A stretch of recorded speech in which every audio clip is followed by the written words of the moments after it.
প্রত্যেক সকালবেলা আমার বাপের শরীরে রক্ত টকবক করে ওঠে। বাংলাদেশে কারেন্টের যদি কখনো ঘাটতি পড়ে আমার বাপের শরীর থেকে নেওয়া যেতেই পারে। এই শীতেও সে জ্যাকেট খুলে ছুঁড়ে ফেলে দেয়, কারণ শীত কি, শীতের বাপেও আমার বাপের কাছে আসতে পারে না। শীতকালে মানুষ ঘুম থেকে দেরিতে উঠে, কিন্তু সে মোরগের ডাকের আগেই উঠে, আর মোরগকে ডাক দিয়ে বলে, ভাই তুই ডাকোস না কেন? গরম লাগে বলে সে সকালে কুয়াশা পোহাতে বাইরে যায়, কিন্তু আজকে কুয়াশা বেশি না হয় সে বাথরুমে চলে আসে আর বোমবাস্টিং শুরু করে দেয়। তারপরে এই কনকনে শীতের মধ্যে বাজার করে এসে আমাকে বলবে, তুই বাজারে যাইতে পারছ না? এই শীতে কম্বল থেকে বের হইতে পারি না, আবার বাজার। দুপুর 12টা 1টার আগে বিছানা থেকেই উঠবো না।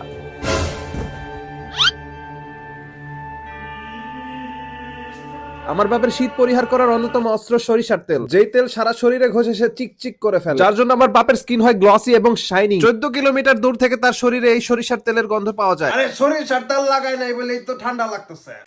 সরিষার তেল বলা ভাই না হুডি পয়রা ঘুরে। তোর বয়সে আমি গাঙ্গে সাঁতরাইতাম এই শীতকালে, তাও আবার 4 ডিগ্রি সেলসিয়াস।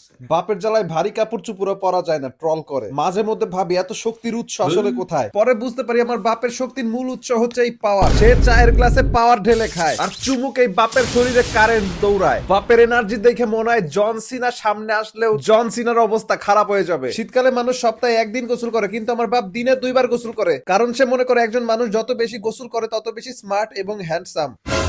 7 দিন আগে জুম্মার নামাজের দিন গোসল করছিল, এখনো গোসল করে নাই। এই শীতে কি মানুষ গোসল করে?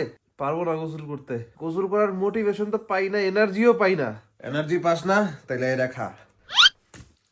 পাওয়ার এই বুইরা বয়সে তাহলে কি এটাই তোমার প্রাণবন্ত রাখছে?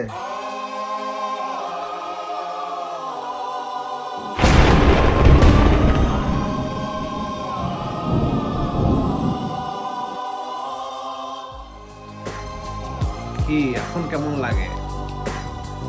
পাওয়ার লাগে রে, পাওয়ার লাগে।